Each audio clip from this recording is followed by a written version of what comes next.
This episode of EMS One-Stop is brought to you by Lexipol, the experts in policy, training, wellness support and grants assistance for first responders and government leaders. To learn more, visit lexipol.com. That's Lexipol.com.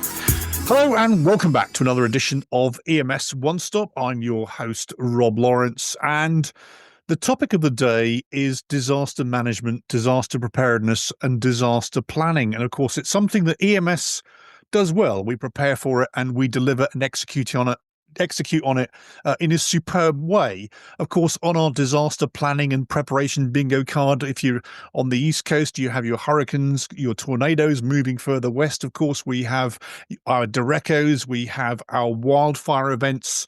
California, we have the not amazing, atmospheric rivers that just dumps the Pacific Ocean onto you.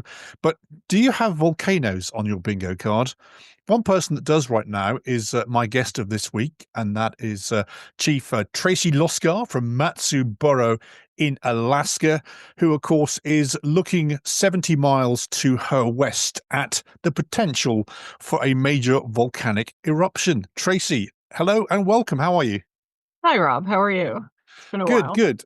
So you are sitting in Mat-Su Borough, which for those that aren't sure of Alaskan geography is just a little bit to the east of Anchorage, which itself is, of course, to the east of Mount Spur, which is the volcano of the moment. And so how are things out there? Because if I read some of the international press, it's mass panic and all hell is breaking loose.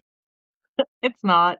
It's very dramatic. Yeah, we're so Mat-Su Borough sits about an hour northeast of Anchorage. We kind of fill the gap in between Anchorage and Denali State Park. We're about 25,000 square miles, and we sit, probably if Mount Spur is 70 or 80 miles from Anchorage.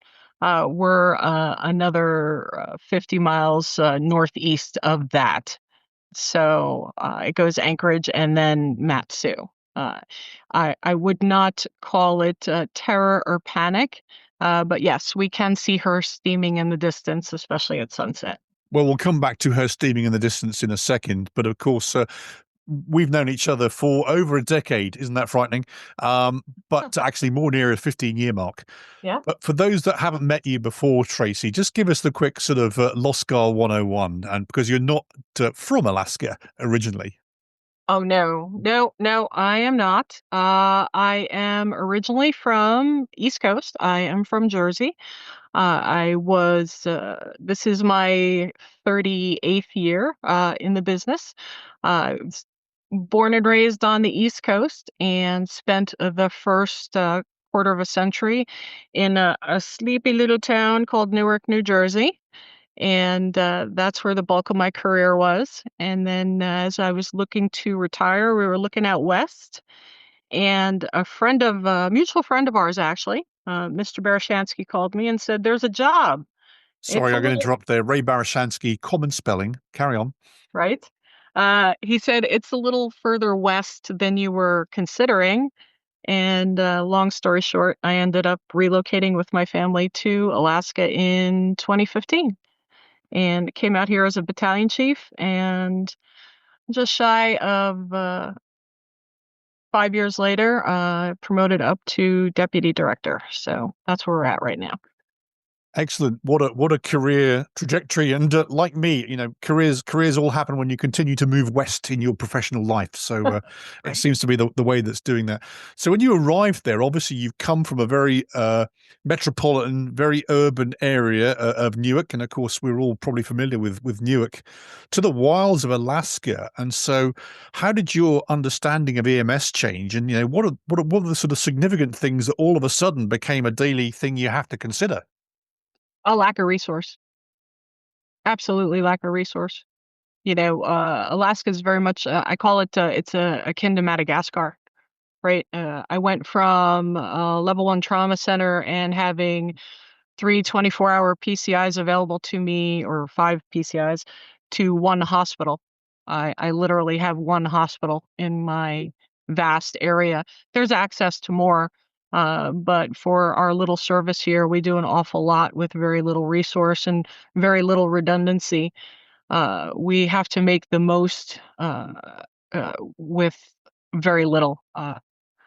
Unlike the lower 48, right? If you have a major event, you can draw on resources not only within your state, but within the neighboring states in very short order. For us, that's a logistical difficulty, right? We run out very quickly and then we rely on our military partners.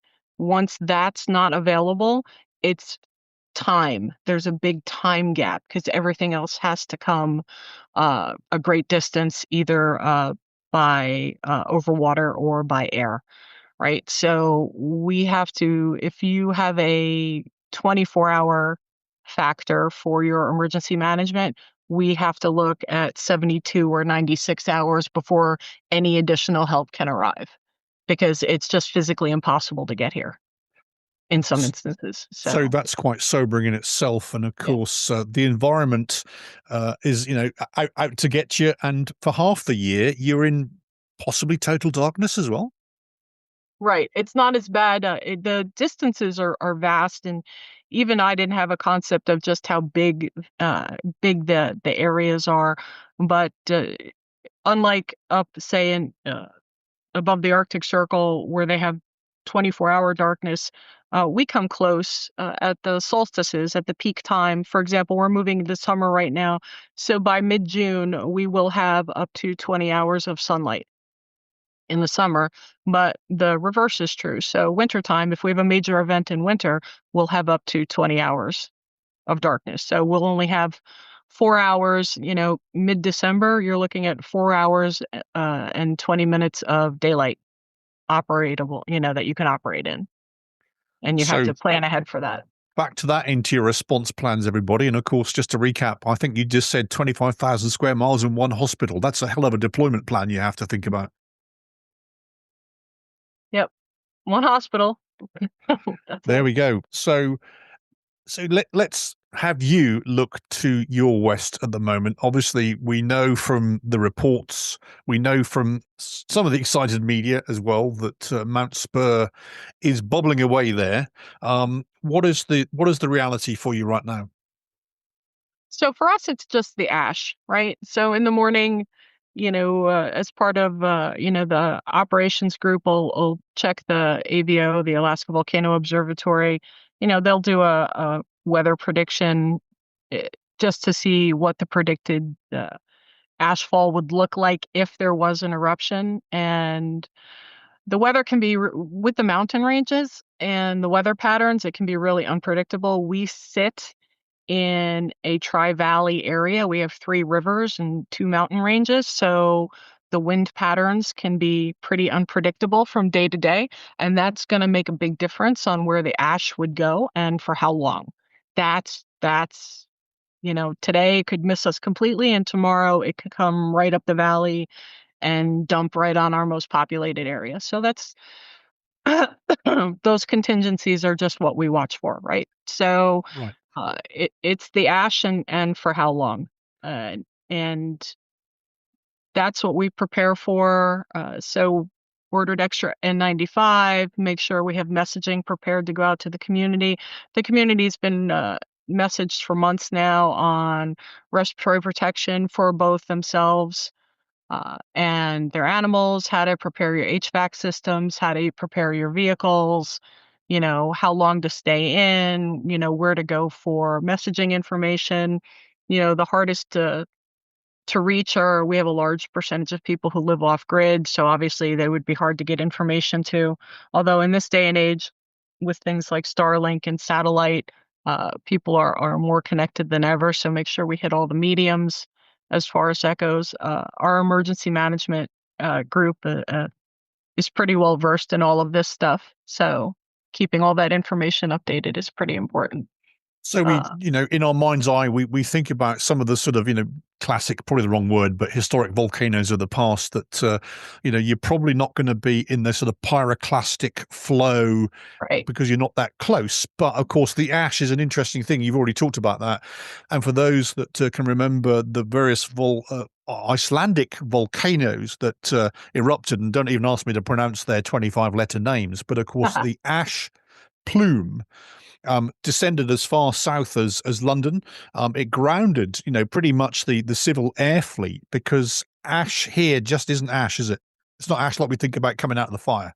No, no, you have to think of it more like fiberglass, right? Like ground glass. It's abrasive, right? It's abrasive. It's got chemicals in it. It's rock. It's ground rock, right? So if it falls on your windshield and you turn your windshield wiper on, you're gonna abrade the hell out of your windshield. So now you've killed your visibility.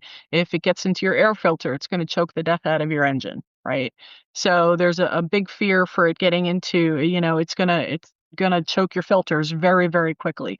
You know, uh, we we have filtration issues already. I mean, we have frequent earthquakes and there's an increase in seismic activity leading up to an eruption as it is, right? So well filtration, so clean water, HVAC, uh, air filtration for vehicles, both ground and air, things grind to a stop, if that happens. Um, uh, Also, it gets into everything, right? So you don't want it in your skin, you don't want it in your ears, you don't want it in your eyes, you don't want to breathe it in, certainly. So those are all considerations, at least in the first, 12 to 24 hours, during the main ashfall. So, Great. Well, let's just take a second and listen to this message. Lexipol empowers first responders and public servants to best meet the needs of their residents safely and responsibly. Serving more than 2 million public safety and government professionals in over 8,000 agencies and municipalities, Lexipol offers a range of solutions that includes policies, training, behavioral health resources, news and analysis, and grant assistance services for law enforcement, fire and rescue, EMS, local government, and other agencies dedicated to public safety.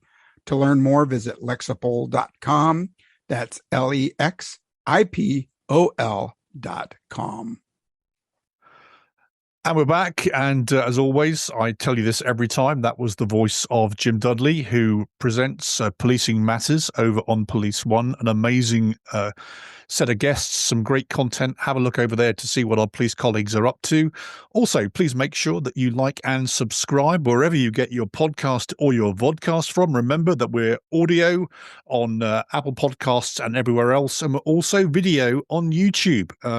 And again, why YouTube? Well, of course, not only do you see us, but also we put in slides, graphs, charts, etc., graphics, so to illustrate the things we're talking about. So this could very well be the webinar you didn't know you needed. We're talking to Chief Tracey Loscar from Mat-Su Borough in Alaska. Thanks for the sort of overall briefing before the break there, Tracey. Now, of course, this isn't your first rodeo in terms of sort of big events. As you say, you've got the wind events, but you've had some, it's a seismic area. You're on that kind of ring of fire, aren't you? And so you've had a lot of activity that you've had to deal with and also that you've had to learn from. oh, yeah, definitely. Uh, yeah, shortly after my first promotion, we had the Cook Inlet earthquake, which was the 7.0 back in 2018. So that was uh, yeah, that was the first major seismic event that I dealt with out here. It's very different from being in the city for sure. Uh, but there was definitely some lessons going forward. I I think that uh, what you take out of each major event and what I would recommend for anyone, it doesn't matter if it's volcano, earthquake, or a mass cache in a major city, is some of the valuable lessons we learned out of that we take forward, right? Is, I would say, is during the event, don't be so focused in on the operations of your teams that you forget to message out. During Cook Inlet, we had a really good internal response much better. We did. We had a really, really good internal response, so good that we didn't bother putting out regular messaging to the public. And there was a lot of blowback from that, which was valuable learning, right? Because the public wasn't reassured enough. I mean, we were like, oh, there's nothing to report. Things are going well. Well, that wasn't enough, right? They just, even if your department is doing well, tell everybody that things are going well. And the other two things that were super important is, if you don't have a liaison program in place, do it by placing a EMS liaison both at the ER and in dispatch. We found that they were valuable keys, at least for us, in having a translator for operations. I think we lose a component by just assuming that both dispatch and the ER are automatically going to know what our needs are when we ask for things in real time, when things are really amped up and moving at a high rate of speed, when we don't necessarily speak the same language. So by doing that regularly now, when we have a large casualty incident, just by having someone there who can listen to the radio and translate what they're hearing for the charge nurse or for the dispatch supervisor and help, it just speeds up the process when those requests come in. So the same thing is built into our plans going forward. So those would be recommendations that we took out of Cook Inlet that we do now in larger scale incidents. That's good. And I'm assuming that you also drill, train, and prepare with your other colleagues, departmental colleagues as well. And you've done that since then. Mm-hmm.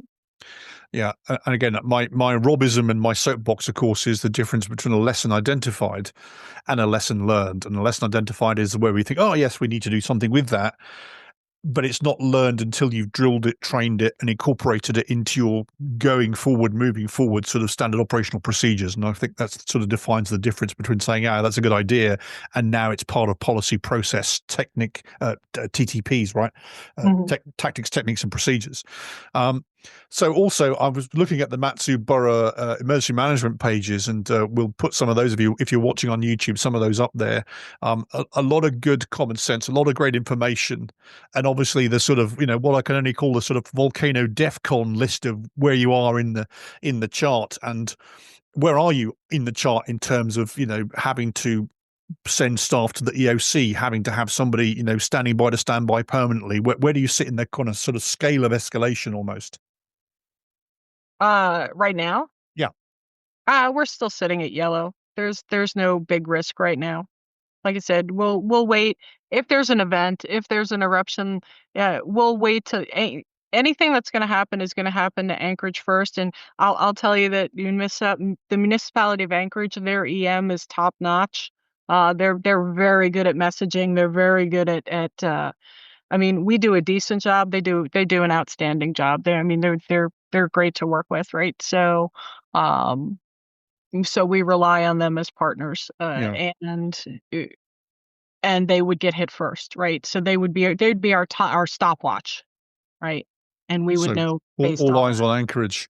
Yep. And of course, again, I'm just going to read one of the headlines that you sent over, which is from a UK publication, right? It says, terrified locals brace for disaster as Alaska volcano shakes with non-stop quakes. Now, compare that with something you told me before we started. They're still running tours to the rim of the volcano as we speak. Yep, we do have, there's people organizing hiking groups because they want to go out to see what Mount Spur is actually up to. And there are people and pilots who want to fly past there. Alaskans, nobody's terrified out here. People live out here because they want to. We have earthquakes every day, on some level. They just, pay attention to the warning signs. You have to go with it, right? So they just prepare accordingly. If you prepare accordingly, you make the best of it. Yeah. So beware the media hype, people. It's a bit like when you see those Florida, aftermath of hurricanes where the news reporter's standing in what appears to be knee-deep water when in fact they're just kneeling down, and then somebody walks past or cycles past. you have to assess the reality versus sometimes what the messaging you're getting from the media. And clearly there's a great contrast there. Yes. So as we come to the end of this chat, Tracey, my standard Rob ending question, as always, is there anything I've forgotten to ask or anything you need to tell us?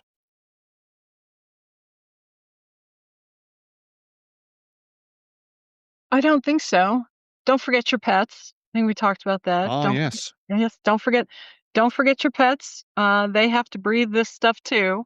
And yes, you can get dog and cat ash goggles and masks in Alaska because every one of our EM plans factor animals into it, because just like everywhere else in the world, we can't get people to move if their animals won't. So I think that's it. And that's a common theme. I mean, we recently had in California here, obviously, the Palisades and the Eaton fires, and pet rescue and pet welfare, of course, sometimes come over that of humans and property. And so you make an excellent point. I have one final question for you, actually, and you told me this before we started recording. So please tell us the important role of pantyhose in a volcano. See, that's a good question. Yes. Yes. Forgot to ask. Yes. So, again, ash will choke your air filters in your vehicles. So, yes, one of the cheapest things that you can do is go buy inexpensive stockings and stretch it out and put it over your air filters, whether it's your HVAC in your home or your car filters, your air filters in your car, and that will help filter the ash and give you a little extra life on your vehicle. And if the ash fall is really significant, don't exceed 35 miles an hour, and you might make it home without your car choking. Well, there we go. Who thought the important role of pantyhose would be a part of emergency management? But there you have it. Tracey, we're going to keep an eye on you. We're going to keep an eye on the situation. We're going to see whether the UK news outlets or the local hikers are correct. But for the moment, as always, mate, thank you very much for joining me. Anytime. Good to see you. So that was a short and sharp chat with Chief Tracey Loscar from Mat-Su Borough up there in Alaska, who is looking towards Mount Spur as we speak to see what's going to happen next. If it does go, it's going to be an ash incident. And again, look back at previous events such as the various iceberg volcanoes that caused major airport disruption. Don't forget, and Tracey told me this before we started recording, Anchorage is one of the major air freight hubs in the world as aircraft come from Europe, Asia, up and over the North Pole. They stop into Alaska and Anchorage to refuel. And of course, if the volcano goes, then it's going to be a major disruption to world air freight. So there's many, many levels of ways that this can be affected. But for the moment, that was another edition of EMS One-Stop, Volcano Special. Please make sure that you like and subscribe. I've been Rob Lawrence. My guest was Tracey Loscar. And until next time, bye for now.